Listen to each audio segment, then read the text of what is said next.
Hello, welcome to P for S. तो आज हम जिस टॉपिक के बारे में पढ़ने वाले हैं वो है आपका प्रेसिडेंट ऑफ इंडिया।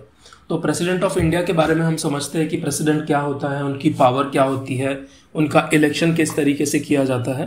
यहाँ पर मैंने एक फ़ोटो लगाई हुई है जहाँ पर आप देख सकते हो कि इंडिया के जो फर्स्ट प्रेसिडेंट है वहाँ से लेकर रीसेंट प्रेसिडेंट जो थे, मतलब 2017 में जिनका इलेक्शन हुआ था, रामनाथ कोविंद सर, उसके बाद में फिर यहाँ पर हमारे एंड से द्रौपदी मुर्मू जी को इंडिया का प्रेसिडेंट बनाया गया है।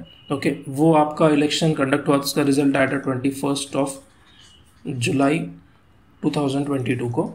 ओके, तो यहाँ पर उनकी फ़ोटो अवेलेबल नहीं थी, बट यहाँ पर आपको लिस्ट मिल जाएगी इंडिया के फर्स्ट से लेकर 14 प्रेसिडेंट तक। ओके, आप इन्हें देख सकते हो। और इन सब में आप अगर देखोगे तो 2 बार इलेक्ट होने वाले इकलौते प्रेसिडेंट थे डॉक्टर राजेंद्र प्रसाद जी। ओके, उसके बाद में हम समझते हैं कि ये तो लिस्ट हो गई, इस पर भी सवाल आए हैं काफ़ी सारे आपके। तो ये आपकी लिस्ट हो गई जो लोग इलेक्ट हुए थे। ओके, तो समझते हैं कि प्रेसिडेंट ऑफ इंडिया होता क्या है, मतलब प्रेसिडेंट की ज़रूरत क्या है हमें। ठीक है, जैसे कि अगर आप देखोगे कि यूएसए में जो भी पावर होती है एडमिनिस्ट्रेशन की वो सारी मिलती है प्रेसिडेंट को, और अगर आप यूके में देखोगे तो वो मिलती है प्राइम मिनिस्टर को। ठीक है, तो इंडिया में कैसा है कि इंडिया में प्रेसिडेंट भी है और प्राइम मिनिस्टर भी है। ठीक है, तो हम समझते हैं पहले कि प्रेसिडेंट जो है वो इंडिया के पॉइंट ऑफ व्यू से क्या है। ठीक है, तो इंडिया का जो फर्स्ट सिटीजन होता है वो होता है प्रेसिडेंट। ठीक है, प्रेसिडेंट को इंडिया का फर्स्ट सिटीजन कहा जाता है। जैसे कि इंडिया भी, हमारा कंट्री जो है 1.2 बिलियन की पॉपुलेशन वाला कंट्री, बट यहाँ पर जो फर्स्ट पर्सन है इंडिया का, who is the first person of India, तो वो होता है प्रेसिडेंट।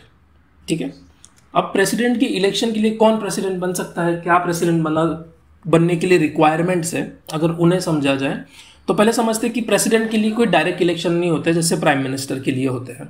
ठीक है, तो प्रेसिडेंट फिर चुनते कैसे हैं, तो प्रेसिडेंट को इलेक्ट करने के लिए आपकी लोकसभा में, राज्यसभा में जो लोग ऑलरेडी इलेक्ट होकर आए हैं, इलेक्टेड मेंबर्स जो है इन 4 ग्रुप्स के, इन 3 ग्रुप्स के, ओके, वो लोग वोट करते हैं। तो वो लोग कैसे वोट करते हैं, जैसे सबसे पहले समझ लेते हैं लोकसभा में जितने भी चुनकर आए हुए लोग हैं, ठीक है, जिन्हें लोगों ने वोट किया हुआ है, ठीक है, वो लोग वोट करेंगे। राज्यसभा, जैसे कि राज्यसभा में हमने समझा था कि राज्यसभा के मेंबर्स का इलेक्शन किस तरीके से होता है, उन्हें स्टेट अपने एंड से कैसे भेजता है, वो लोग वोट करते हैं। उसके बाद में लेजिस्लेटिव असेंबली जो होती है स्टेट की, ठीक है, उसमें जो इलेक्टेड मेंबर्स होते हैं वो वोट करते हैं। उसके बाद में लेजिस्लेटिव असेंबली के दिल्ली और पौंडीचेरी जो यूनियन टेरिटरीज है हमारी, उसके इलेक्टेड जो मेंबर्स हैं वो वोट करते हैं। ठीक है, तो अगर आपसे पूछा जाए कि प्रेसिडेंट के इलेक्शन में वोट कौन करते हैं, तो जो इलेक्टेड मेंबर्स होते हैं वो ही वोट करते हैं। यहाँ पर डायरेक्ट इंडिया की जो पॉपुलेशन है वो वोट नहीं कर पाती है, क्योंकि देखा जाए तो यहाँ पर जो लोग बैठे हुए हैं, ओके, उन्हें डायरेक्टली और इनडायरेक्टली इंडिया के जो लोग हैं, इंडिया के कॉमन पीपल जो है, उन सब ने वोट किया हुआ है। ठीक है, तो इन लोगों का वोट इंडिया के लोगों का वोट है, इस तरीके से कंसिडर कर यहाँ पर ये इलेक्शन करवाए जाते हैं। ओके, ये प्रेसिडेंट के इलेक्शंस होते हैं। अब हम समझते हैं कि प्रेसिडेंट के इलेक्शन में आगे की प्रोसेस क्या होती है। ठीक है, तो अब हम समझेंगे कि प्रेसिडेंट का जो इलेक्शन होता है वो किस तरीके से उसके वोट्स को काउंट किया जाता है। ठीक है, यहाँ पर कुछ फॉर्मूले दिए हुए हैं, हम पहले उन्हें देख लेते हैं एक बार।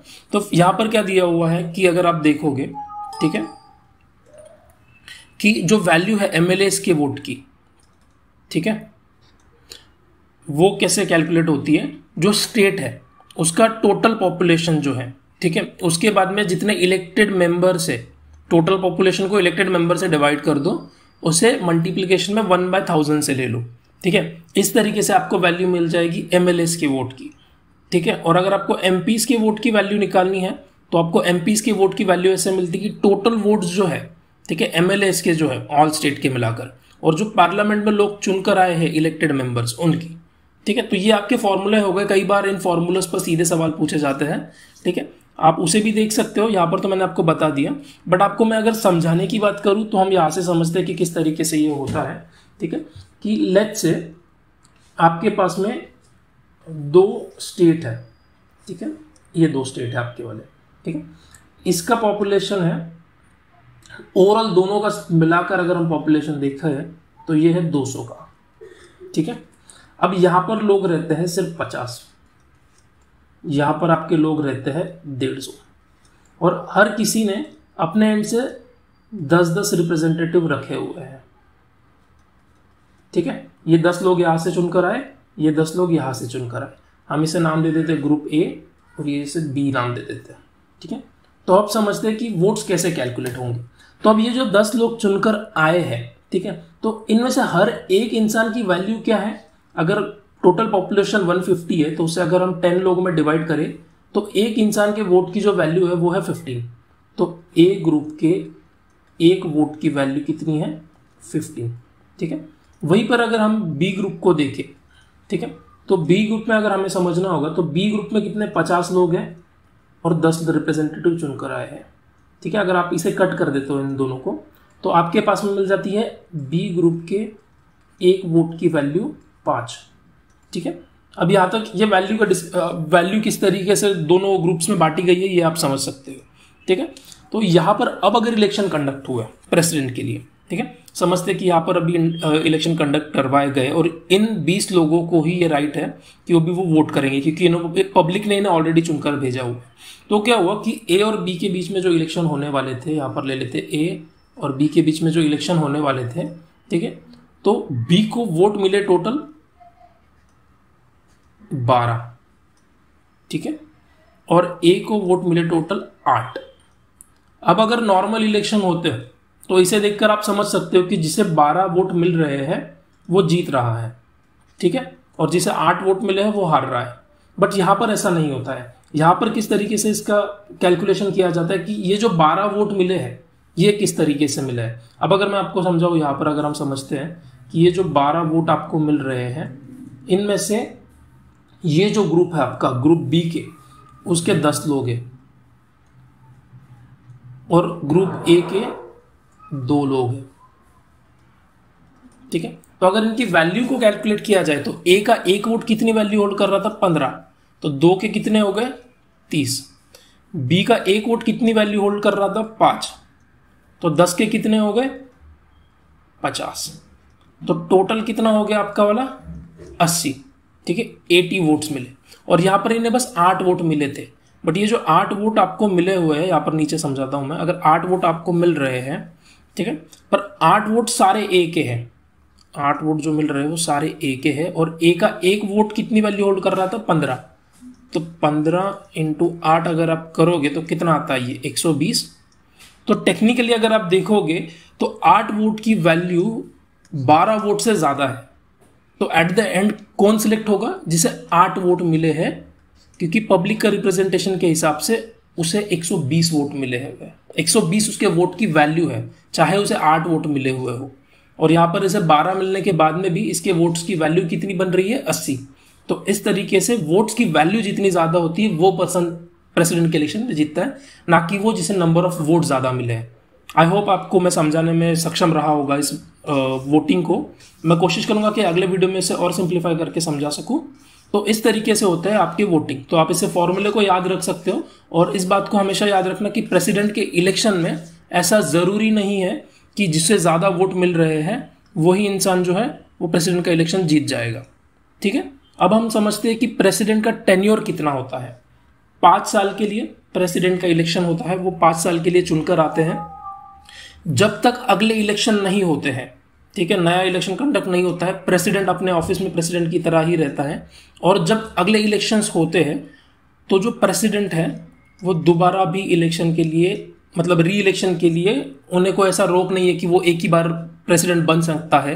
ओके, ऐसा कुछ नहीं है, वो री इलेक्ट हो सकते हैं। आगे जब हम और समझेंगे कॉन्स्टिट्यूशन को और पोस्ट को समझेंगे तो हम देखेंगे कि कुछ पोस्ट ऐसी है जिसमें आप री इलेक्ट नहीं हो सकते हो, बट यहाँ पर वैसा नहीं है। प्रेसिडेंट जो है अपने एंड से री इलेक्ट हो सकता है। अब प्रेसिडेंट बनने के लिए जो क्वालिफिकेशन की नीड होती है एज पर कॉन्स्टिट्यूशन, वो क्या कहती है कि आपके पास में आपको सबसे पहले तो इंडिया का सिटीजन होना होगा, ठीक है, इंडिया की सिटीजनशिप होनी चाहिए। आपका एज मिनिमम 35 होना चाहिए। अभी जैसे मैंने यहाँ पर आगे आपको लोकसभा के बारे में बताया था और राज्यसभा के बारे में, तो उसमें भी मैंने एज बताई। आप कमेंट में मेंशन कर सकते हो कि मिनिमम एज क्या है, ठीक है। यहाँ पर आपका वाला 35 एज होता है मिनिमम, ठीक है। उसके बाद में जो लोकसभा के मेंबर को क्वालिफाई करने के लिए जो कंडीशंस होती है वही प्रेसिडेंट को भी होती है, ठीक है। लोकसभा का लेक्चर आप देख सकते हो। और उसके बाद में जो वहां पर एक कंडीशन थी कि गवर्नमेंट में कोई भी प्रॉफिट का पोस्ट उनके पास में नहीं होना चाहिए जिससे उन्हें डायरेक्ट प्रॉफिट होगा। ये 4 चीज़ें हैं, अगर वो फुलफिल करते हैं तो वो प्रेसिडेंट के इलेक्शन में जा सकते हैं। अब हम देखते हैं कि अगर किसी को प्रेसिडेंट की पोस्ट से हटाना होगा, उसे कैसे हटाया जा सकता है। तो सबसे पहले इसका ठहराव आपका आता है लोकसभा में, ठीक है। लोकसभा में इस ठहराव को रखने के लिए आपको एटलीस्ट वहां पर वोट की जरूरत पड़ती है 1/4, मतलब जितने मेंबर है, जैसे कि अगर देखोगे 552 मेंबर्स होते हैं तो इसका 4, ठीक है। तो जो भी आपका नंबर आता है उतने मेंबर्स की मर्जी होनी चाहिए कि हाँ प्रेसिडेंट को हमें पहले हटाना है, उस टाइम पे आप उसे वहां पे रख सकते हो। उसके बाद में क्या होता है कि अगर आपको इसे पास करना है लोकसभा में तो सिंपल मेजोरिटी से आप पास नहीं करा सकते हो इसे, इसके लिए आपको स्पेशल मेजोरिटी चाहिए होगी, जो कि होती है 2/3 वोट वाली।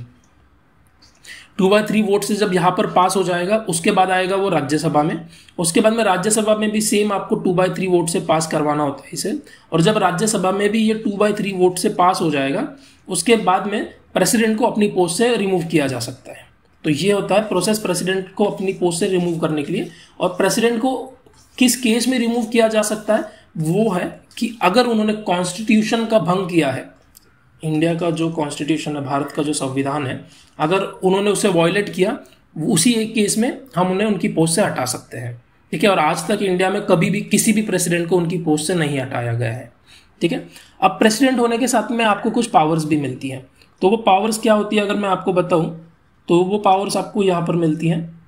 पहले होती है आपकी एग्जीक्यूटिव पावर, उसके बाद में आपको लेजिस्लेटिव पावर मिलती है, फाइनेंशियल पावर मिलती है, जुडिशियल पावर मिलती है, डिप्लोमेटिक पावर होती है, मिलिट्री की पावर होती है और इमरजेंसी की पावर होती है।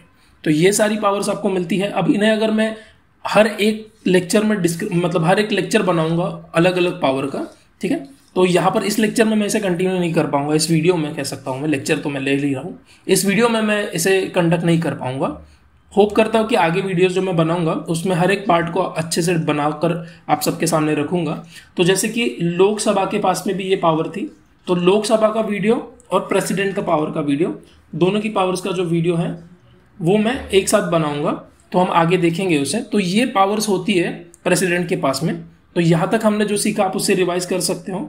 मैं डिस्क्रिप्शन में मेरे अदर वीडियोस की लिंक भी भेज रहा हूँ, आप उसे भी देख सकते हो। और अगर आपको कोई डाउट या क्वेश्चन आता है आप कमेंट में मुझसे पूछ सकते हो, मैं कोशिश करूंगा कि उसे सॉल्व कर पाऊँ। तब तक के लिए अगले वीडियो में मिलूंगा। जय हिंद।